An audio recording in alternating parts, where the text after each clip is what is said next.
Hey everybody, Andrew Lowen with Deliverance here, just coming on to discuss something that is on my mind.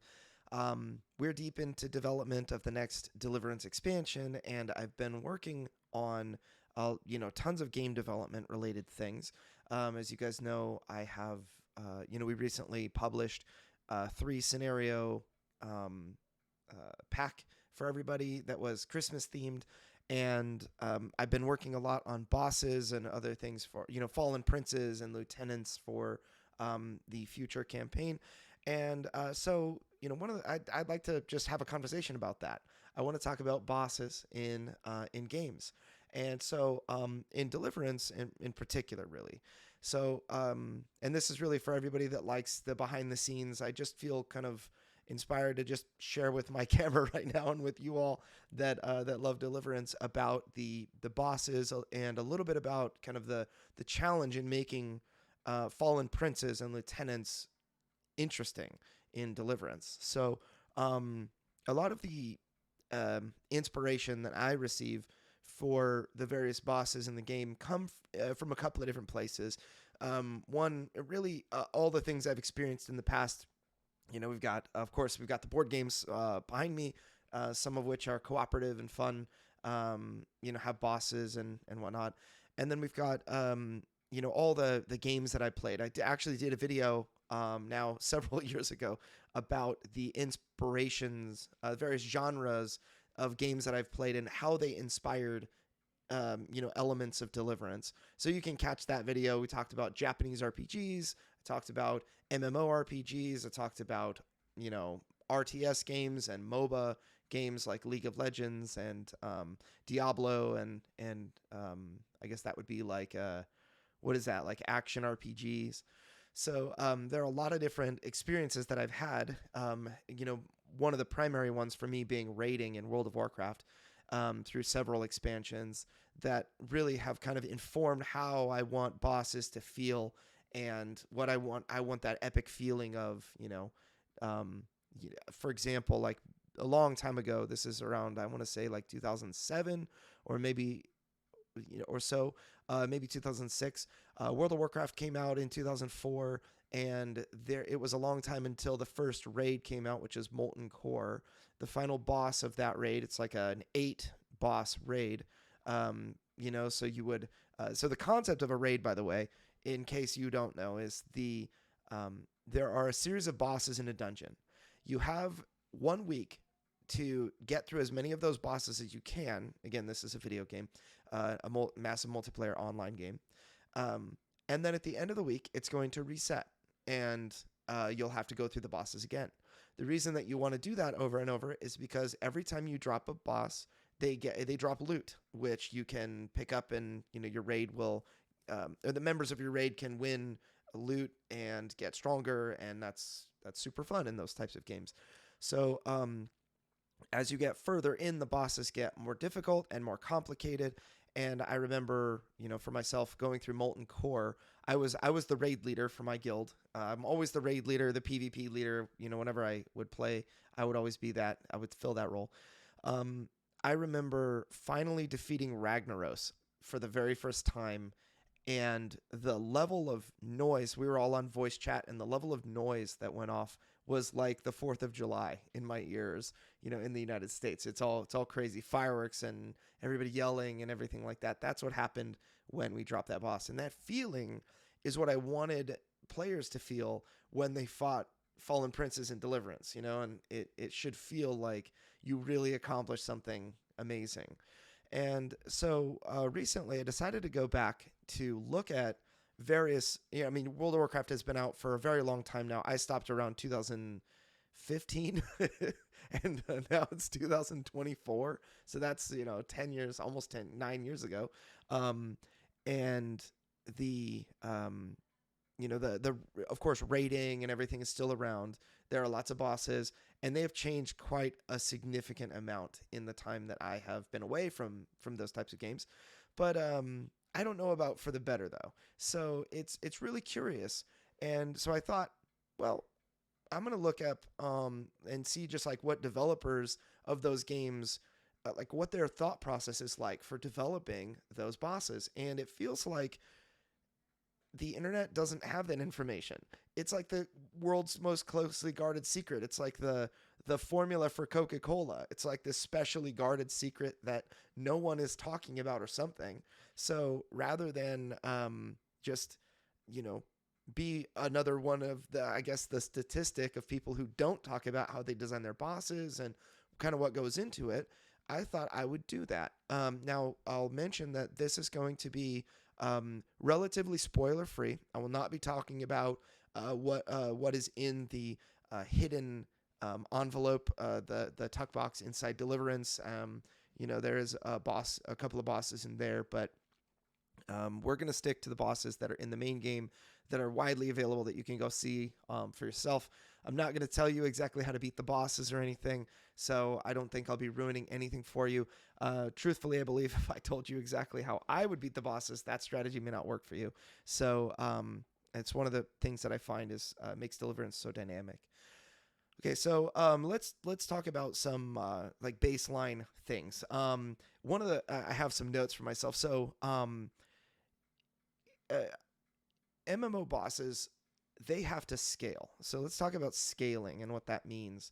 So scaling for Deliverance, you have 1 to 4 angels that you can play, and the game has to scale at each one of those player counts. So I need a boss to function at, with a single angel on the battlefield and the intercessor, as well as with 4 angels on the battlefield. So there are certain elements that cause scaling in strange ways that are very harmful to single player and not very harmful to, let's say, people in a four angel team. An example of something that would be really, really harmful in a single player game would be, target angel is dealt 7 damage. That's pretty high. But when you have 4 angels on the battlefield, maybe it even drops one of the angels. That's fine, you know. It's easier to deal with. And so one counter example of something that would be totally easy to deal with in a solo game would be each angel is dealt 2 damage. So the solo angel is dealt 2 damage, and that's it. And that's not that hard of a hit, very easy to deal with. But in a 4 angel game, that is 2 damage dealt to each angel. That's 8 damage, which is a much larger amount. And sometimes we need to do things like that in order to keep those 4 angel games competitive, where the boss, it's an easy way to scale a particular mechanic that is easy. So let's say everything is dealt 2 damage is harm relatively low levels of harm to the solo angel or 2 players, but relatively high levels of pain and harm to the 4 angel game. So maybe we balance something with a boss moves and hits you for 5, and then also deals everyone 2 damage. So someone gets hit really hard for 7, but then the rest of the angels that are on the battlefield are also dealt damage. And so that's one way to kind of start balancing for multiple player counts. But the difference between the MMO boss and the Deliverance boss is the number of players that we're scaling for. So when I scale for, for example, World of Warcraft has 2 options for raiding. I think you can raid at 10 players and also another version at 25 players. There are just certain mechanics that you can't do with 10 people that you can do easily with 25, or that you would need to scale. If I remember back in the day, one person would get a kind of there was a battle called Baron Geddon. It's, again, very simple fight way back in the day in World of Warcraft. The one player would get a bomb, and they would just get a debuff that would start swirling red flames around them, and everyone would be clumped up, dealing damage to this boss. And that one person would have to run really, really, really far away, because after about 10 seconds, that bomb would explode, destroy the entire raid if they're nearby, which is why they have to run away.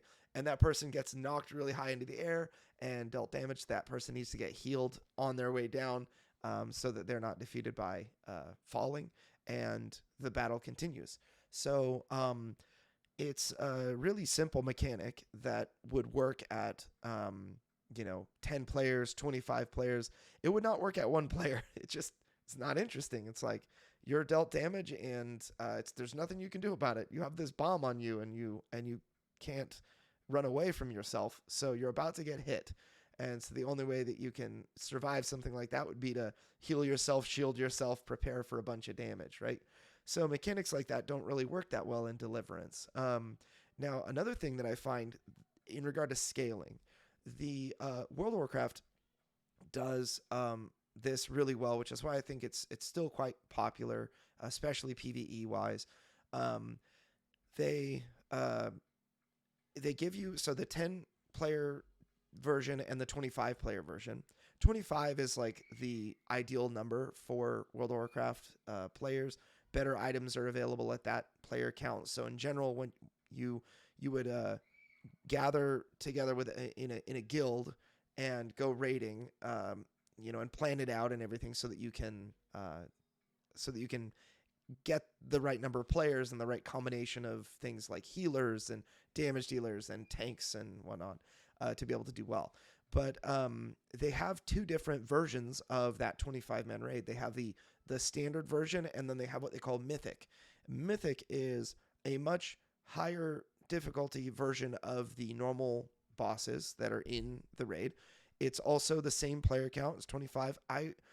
We did this in Deliverance. I didn't actually think of World of Warcraft when I was designing this at the time, but we have challenges. So where challenges actually are harder versions of the existing fights, and in some cases, they actually have certain characters have a challenge printed on the card that's like the character does this in challenge mode only, and I think that's pretty interesting. But the concept behind the challenges in Deliverance, which actually somewhat closely mirrors the mythic difficulty of a raid in World of Warcraft, that came from New Game Plus, the concept of New Game Plus from Chrono Trigger in from Japanese RPGs.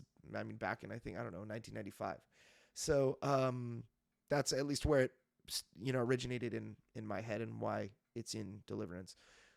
So I thought the challenge really provides those players that really want a difficult fight and want to feel reward for beating that fight. Those people are they need that challenge. And so I was actually really surprised that when we released Deliverance and everybody got to play, and finally everybody's into the campaign and everybody knows what all this hard work that we put in, everybody finally gets to experience it.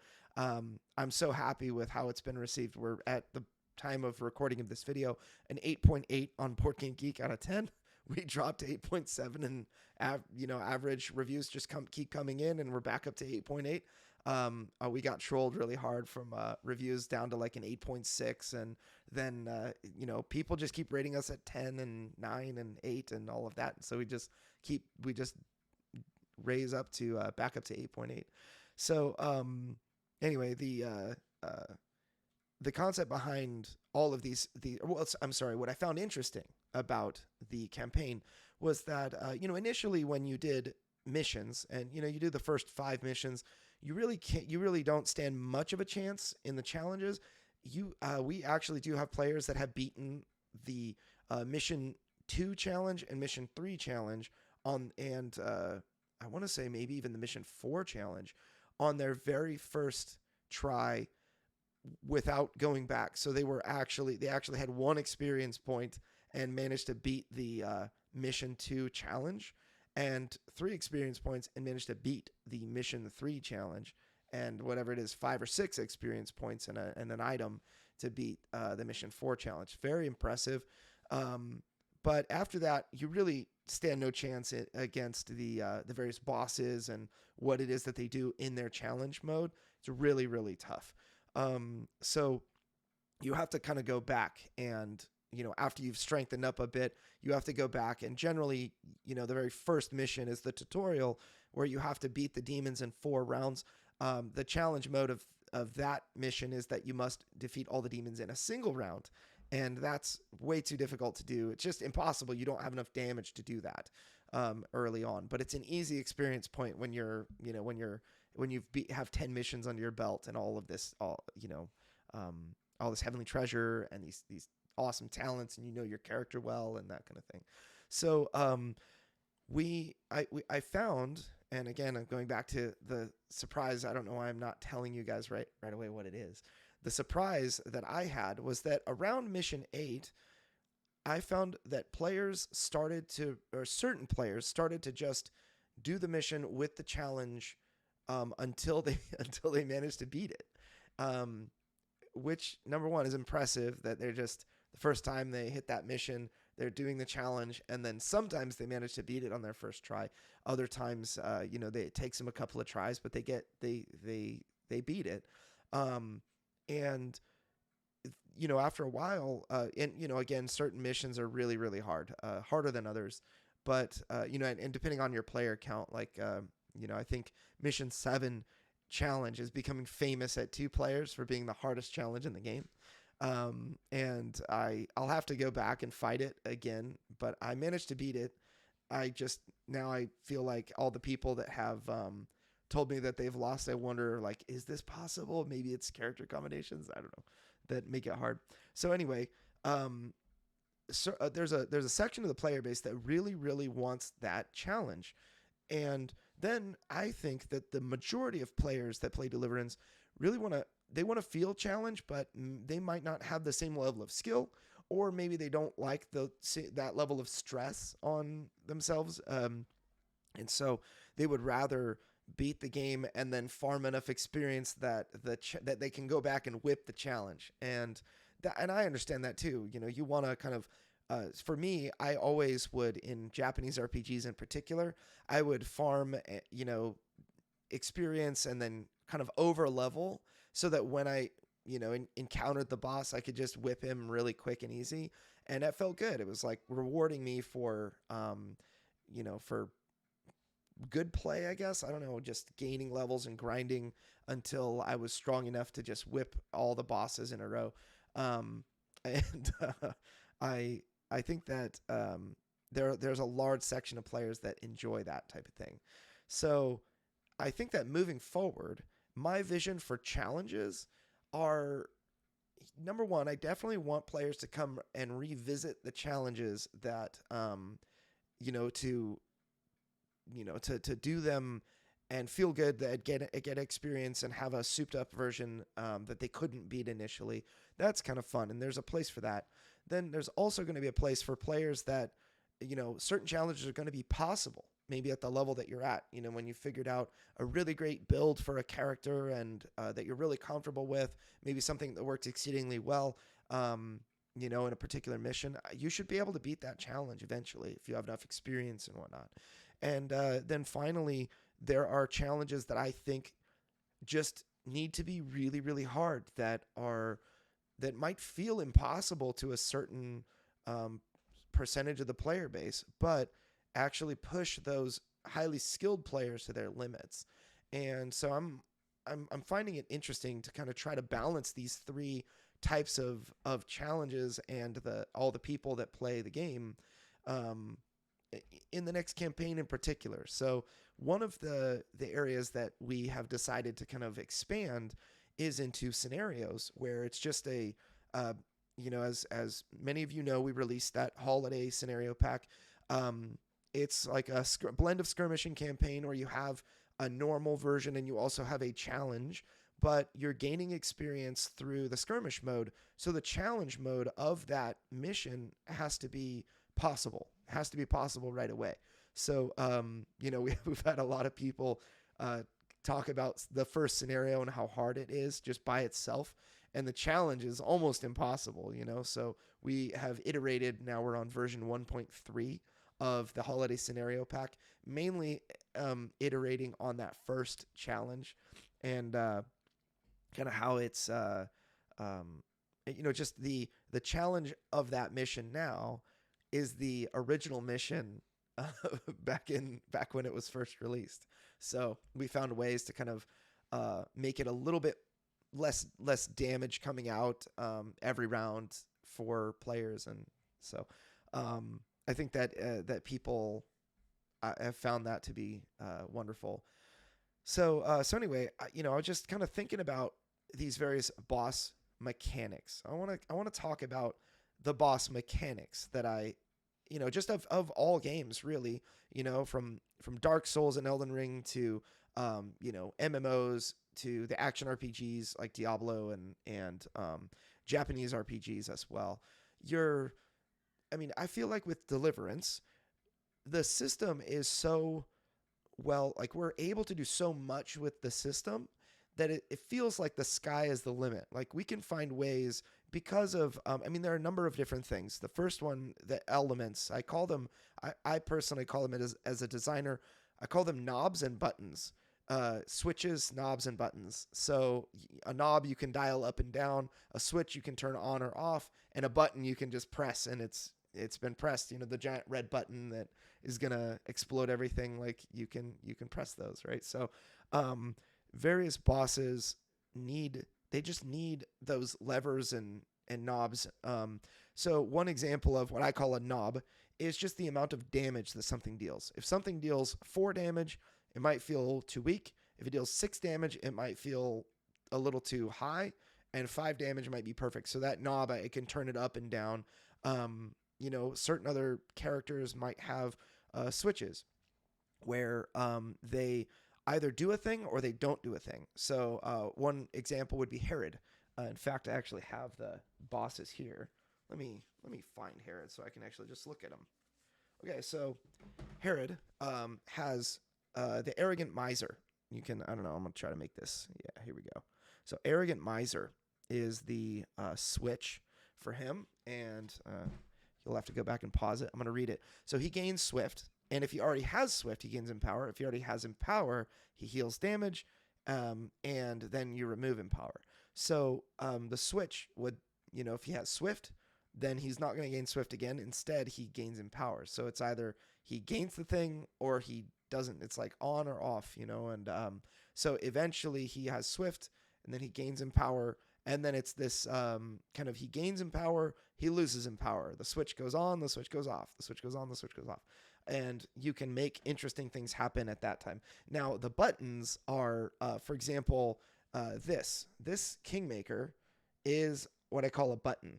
It is probably one of the best examples of a terrible thing that could happen to you, of the Doomsday button, the big red fat Doomsday button that when someone presses this, it's going to hurt. And Herod can hit you for 6. If he's empowered, it will hit you for 7. And even worse, if you're defeated, he's going to use another action. So he could actually knock down all 4 angels in a 4-angel game with this skill if you're low enough. It's like an auto loss sometimes against Herod, when the first angel goes down. So those are kind of the 3 different things. Now, it's difficult for Deliverance. You have a 1 to 4 player scaling, and for other games, you've got up to, there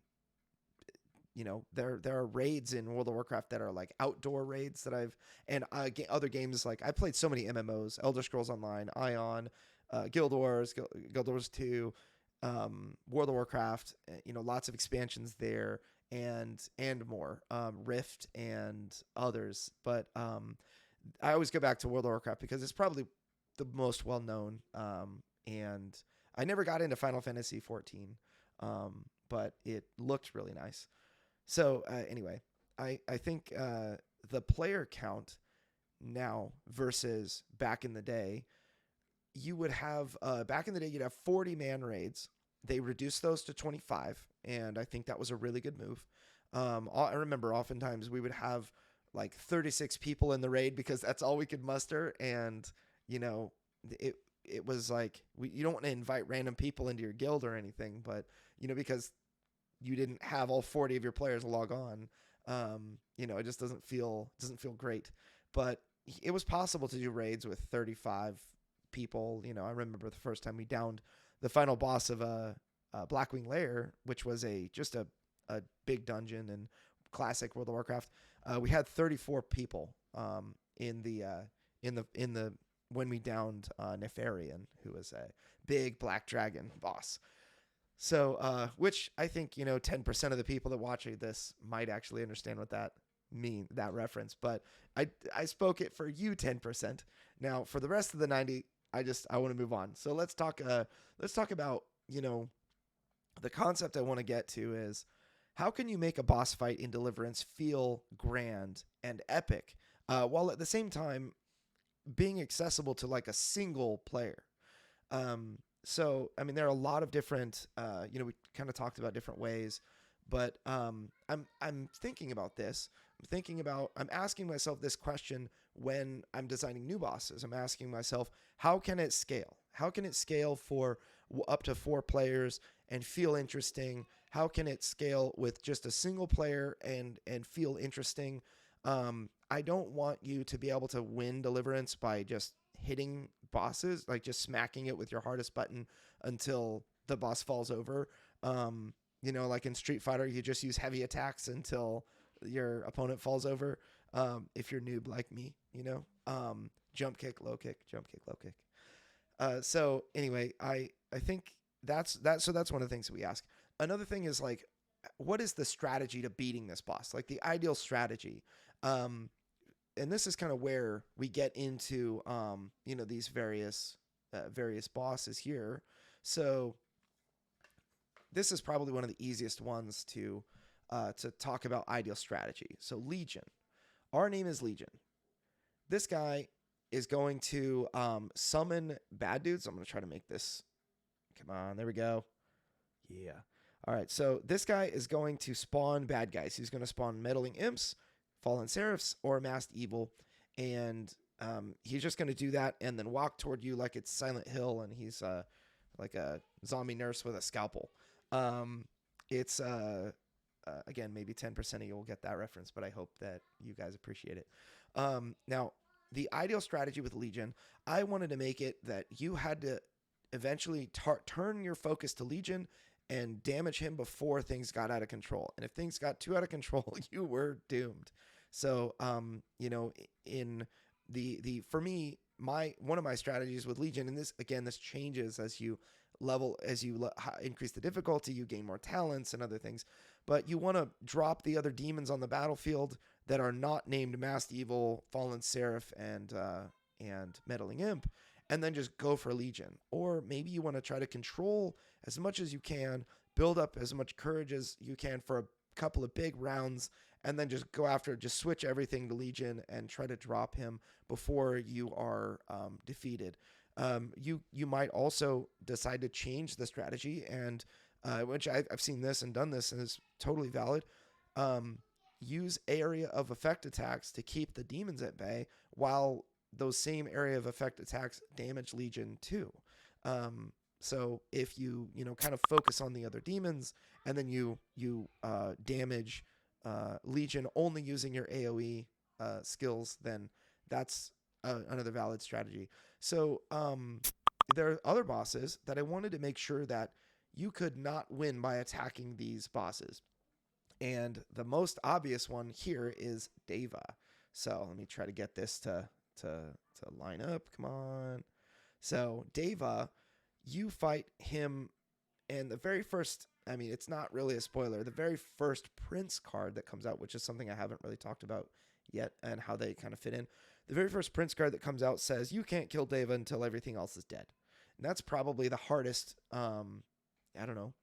switch that I have in Deliverance, where you just can't, you're a fool if you attack this guy.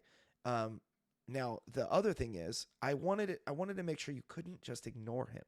So he has a skill that builds shield on himself, and he's allowed to gain unlimited shields. So and then he has another skill that deals damage based on the amount of shield that's on him. So if you just fully ignore Deva without ever dealing him damage, it's a big mistake, because he's going to build that shield and he's going to knock you down. He's just going to become too powerful for you. So it's kind of an example of two very different fights. I wanted to make sure that you couldn't deal damage, and win in the same way. The same strategy would not work for both of those fights. And so it's and we have other encounters that are very very, like Bale is very focused on darkness cards, and you won't win if you just attack Bale and ignore the darkness track. It's just not going to be possible for you to win. Antiochus, it gets really intense eventually.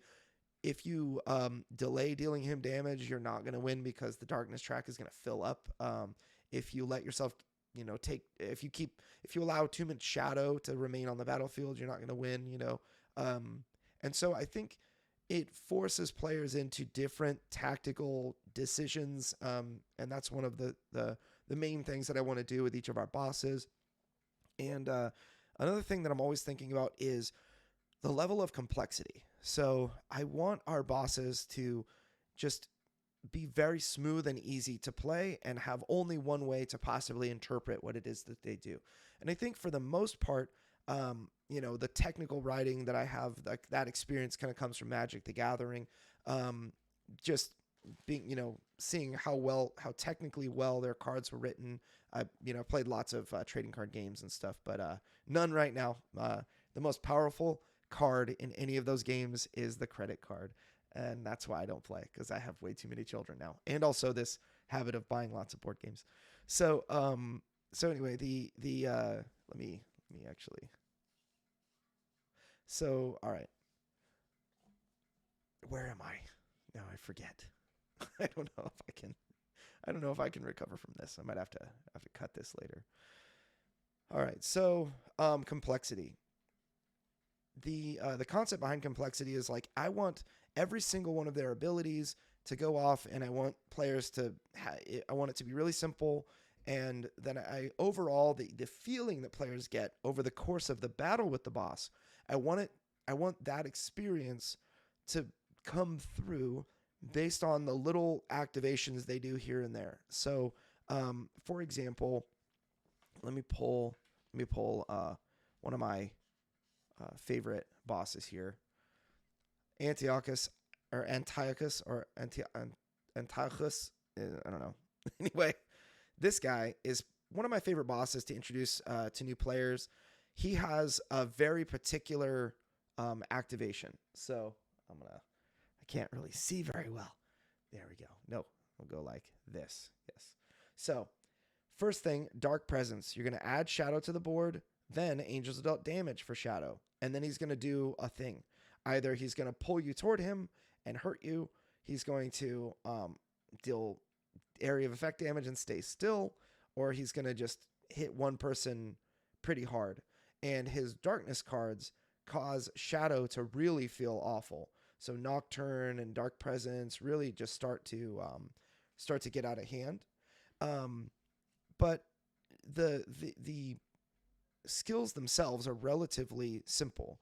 The way that I decided, and this came through lots and lots of playtesting, I learned that players would easily remember two things. If I asked them in a single ability, for example, looking at Antiochus again, Dark Presence asks you to do one thing. Add shadow to the nearest angel space that does not currently contain shadow. That is one thing. Very, very simple. Then Nocturne does one thing. Angels Adult 1 damage for each shadow affliction in play, divided however players choose. I could have totally made Dark Presence and Nocturne the very same thing. Add shadow first, then Angels Adult 1 damage for each shadow in play. But it would have been more complicated if this was 4 lines versus if it's just simply 2 lines. And it's this ability first, that ability next. Another thing, it's also provides the opportunity for a knob. And when I say knob, I mean something that you can dial up or down, right? So Nocturne, I have the ability, like for example, we've got Prince cards that this deals more damage, or maybe that, this, when this activates, something happens. So now I can reference Dark Presence or Nocturne on Prince cards, and it's still a relatively simple activation. So Dark Presence only does one thing. The Darkness card will make it do 2 things, and it's very easy for players to remember. Another thing that I'll point out. So again, kind of going back to this card here, Looking at these bottom abilities, you've got black magic. So you can look at this. This is an example of my two things, one or two things. So Antiochus engages the nearest angel. That's the first thing. And deals 4 damage is the next thing. And then there's this condition that happens if that angel is on or adjacent to shadow. Antiochus heals 2 damage. That is one of the so that's 3 total things, but it's really only 2. He engages, which is going to deal with that range and movement, and deals damage. Now, this condition is like your brain will say, do I need to pay attention to this? And the answer is either yes or no. And so it makes it quite easy. Now, Cosmic Fade does the same thing.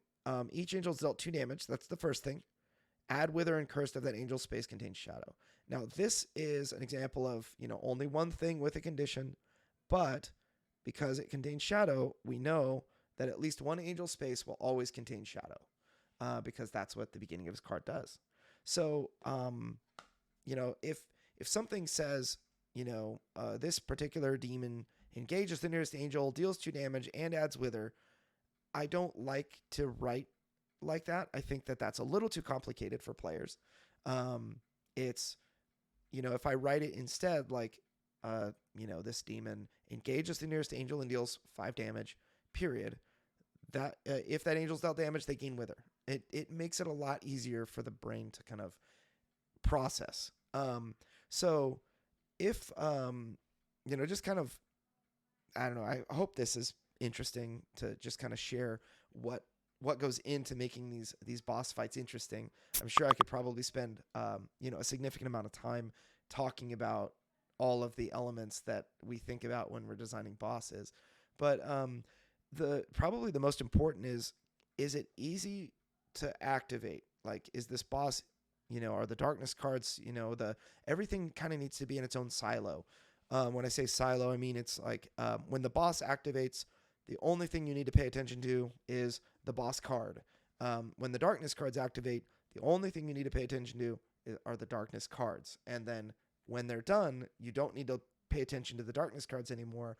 You've got other things to worry about. So, probably the most challenging part of Deliverance, I don't know if that's the right phrase, but for players in particular, are these ongoing negative effects that we have in the darkness deck, just with the ongoing passive icon and the blue, the blue kind of flame background. Those, like the card Medical Delirium, players can't draw prayer cards. That's something that you just have to remember all the time when you're playing the game. And we only have 5 slots on the darkness track, so there's not that much room required for not that much room available for lots of those effects at one time, which I think makes it possible for players to remember those things. But yeah, so it's something that I think it's just really easy to confuse players, or to, if they lose their spot, with a video game, the computer is the brain, but with a board game, your brain is the brain, your brain is the computer. So it's something that we have to try to simplify as much as possible, while trying to make sure that encounter feels like the intent, that the experience is really what we're designing for. We want you to feel, just like with every Deliverance boss, we want you to feel like you're being challenged, like you could totally lose if you mess this up, and that you didn't lose to a random dice roll. And, if you did lose to a random dice roll, Herod rolling a 6 instead of a 1, that you can look back and identify mistakes that you made that brought you into that position. And you're like, oh, if I only changed this or that, I would have, we could have won. That's kind of what we want. And so, the darkness cards of these bosses, I think that's really where we're able to kind of amp up the complexity and the richness of the encounter without also increasing the, kind of keeping the player count in mind.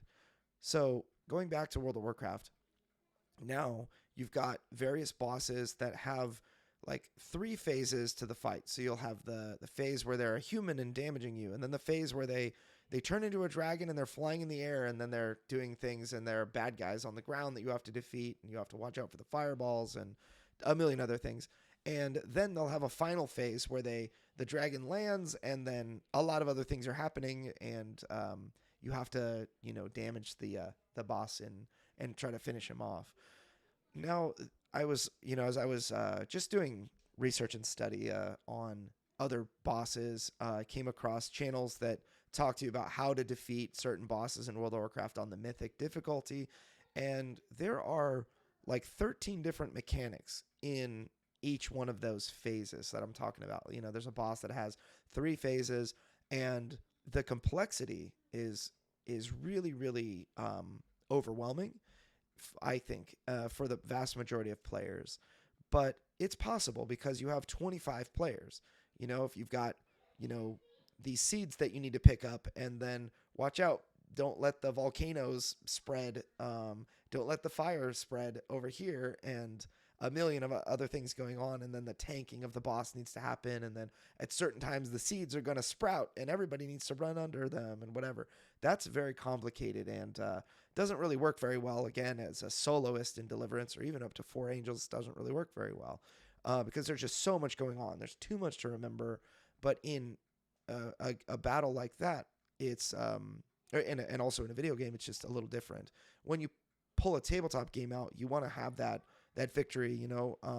It's a lot easier to reset and fight a boss again in a video game when it takes 15 minutes to reset, versus making it all the way to the end of Deliverance and then failing. That might have taken you 2 hours to do that. So it just feels a little different. There's no easy way to like reset a boss. So having players have to totally figure out what the boss does is a little unfair in a game like Deliverance, whereas in something like World of Warcraft or Final Fantasy 14 is a little bit more reasonable. So I don't know. I hope you guys gained some value from me just hopping on and sharing. I'd love to know from you guys, what makes a great boss fight to you? What games in particular do you gain inspiration from? If you had to pull boss fights and kind of, if you happen to be the designer of Deliverance, what games really inspired you, and how would you design bosses? What bosses were really, really memorable to you? That's something we haven't really talked about, or that I haven't talked about. But I am very inspired by the things that I just remember. There are certain fights that, left an impression on me, whether it was a good impression or a terrible impression. It's something that I remember. And, those will probably be, getting some homage paid to them in Deliverance as we go on. One in particular, I'll say just one. In Final Fantasy Tactics, there was a boss that you eventually fought named Weegraf. And this was the original Final Fantasy Tactics. It was on PlayStation 1, and now it's on Steam. You can get it. But you were Ramza, and you had all sorts of other dudes. But eventually you fought this dude named Weegraf. And at the end of that fight, when you defeat him, he turned into this monster named Valus and gained a ton of health and lots of damage. And I remember I had saved right before, and I was noob at that time, just a little kid playing this game, and I wasn't able to beat Valus. And so I actually because of my save point, I actually had to restart the game over, and it made me so mad. And I grind so hard that by the time I fought that guy again, I just rolled him really easily. So it was memorable for the wrong reasons, but memorable nonetheless. So anyway, I guess I'll end this video here. I appreciate you guys listening to me, and I hope you guys found it useful. Let me know if you have any ideas for boss fights. I'm totally down to hear them, and especially share them in our Discord forums or Board Game Geek forums for me to reference later. That would be awesome. Catch you later. Andrew Lone from Deliverance, out.